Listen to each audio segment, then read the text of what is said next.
Do you ever hear people talking about their side hustles and think, why not me? Well, what's stopping you? We worked with HubSpot to create a database of 100 side hustle ideas that you can start now. Everything from design and real estate to public speaking and wellness. There's something in there for everyone. Plus, we cover the skills you need and the investment you'll probably have to make to get started. Ready to break out of your 9 to 5? Go to HubSpot.com/THDS to download for free. All right. Happy holidays, everybody. It's Monday, December 23rd. I'm Jon Weigell with Sara Friedman, Juliet Bennett, Mark Dent, and Rob Litterst. And this is the Hustle Daily Show.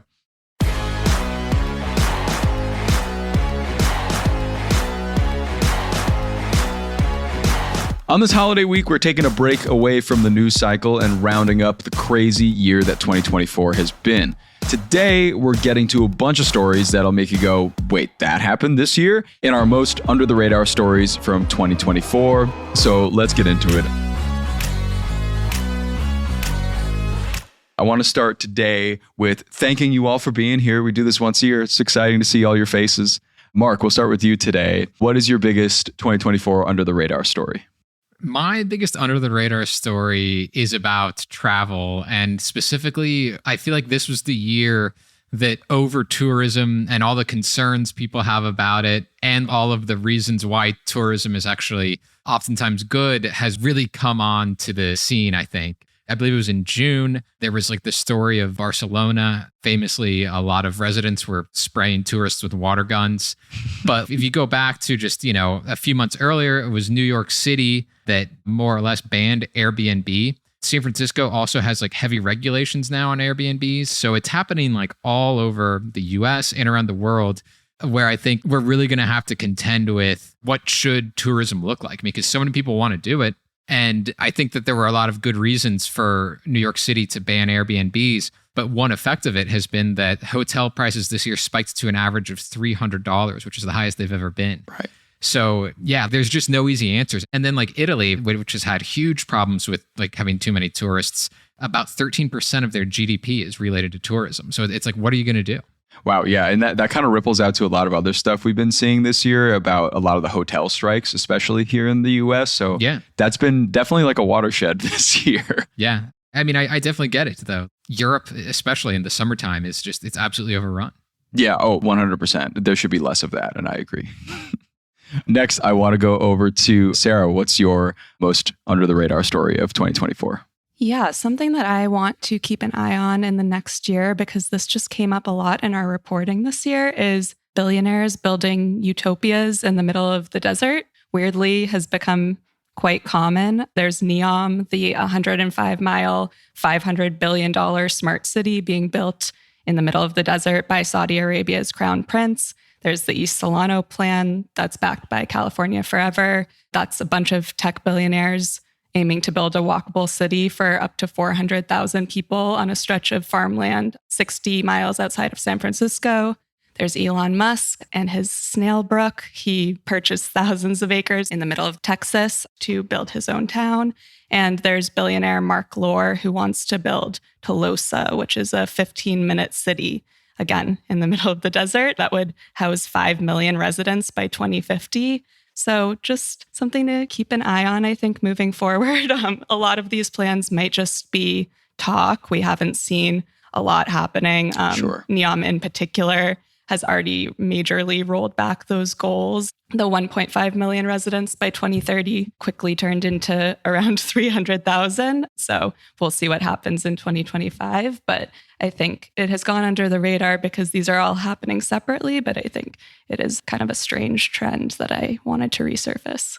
Yeah, I feel like this year has been a big year for plans of these kinds of places.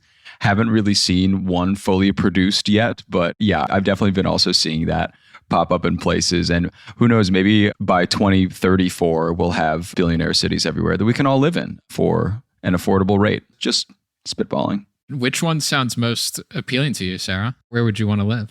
Mark, I'm not sure any of these would be the right fit for me.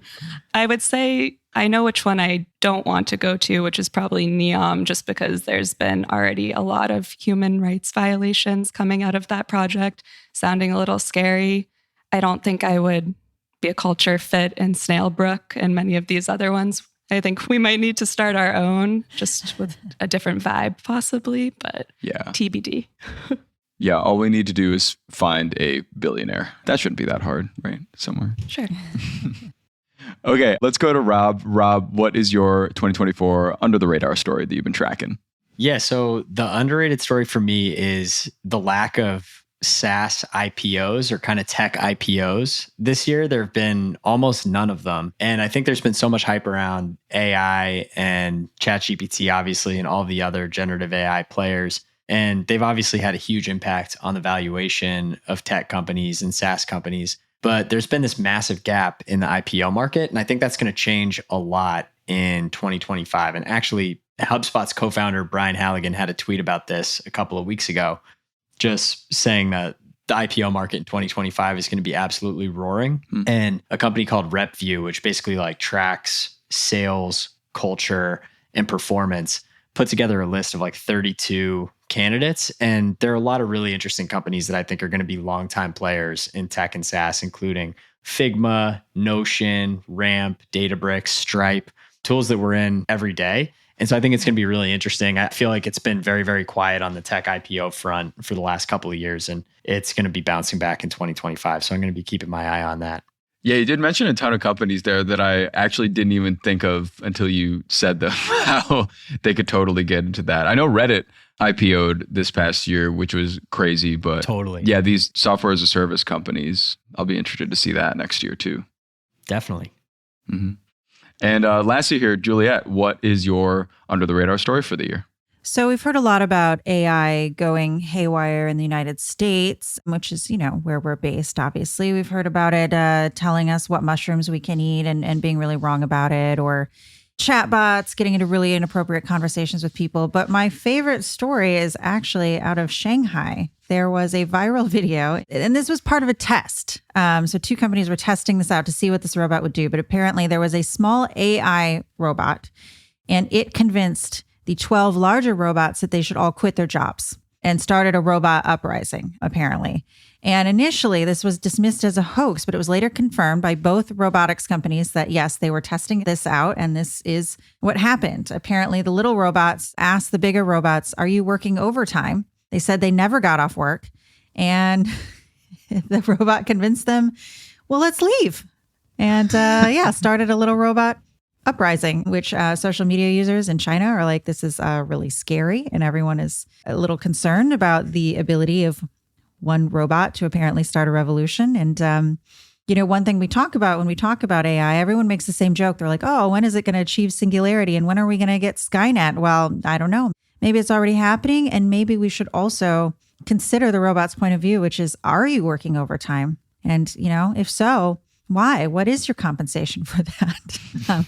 So I don't know, I might be on the side of the robot, but I'm going to be watching for more signs of robot uprisings. That's good. Yeah, I didn't even know about that. And that's exciting because the robots are just like us now. Mm-hmm. That's beautiful.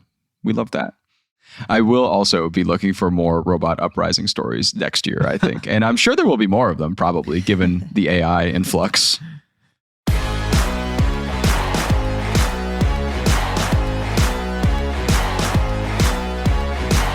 All right. And that's going to do it for us today, everybody. Thanks for tuning in to the Hustle Daily Show. We're a proud part of the HubSpot Podcast Network. Our editor is Robert Hartwig, and our executive producer is Darren Clark. We got a ton more tech and business coverage in our newsletter. If you're not subscribed, go get yourself signed up at thehustle.co/email, and we'll see you later.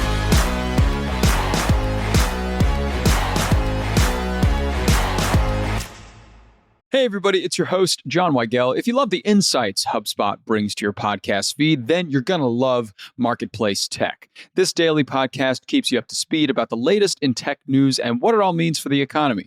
With stories about AI regulation, the fight against misinformation, and the latest in crypto, Marketplace Tech is essential listening to understand the business behind innovation. Listen to Marketplace Tech wherever you get your podcasts.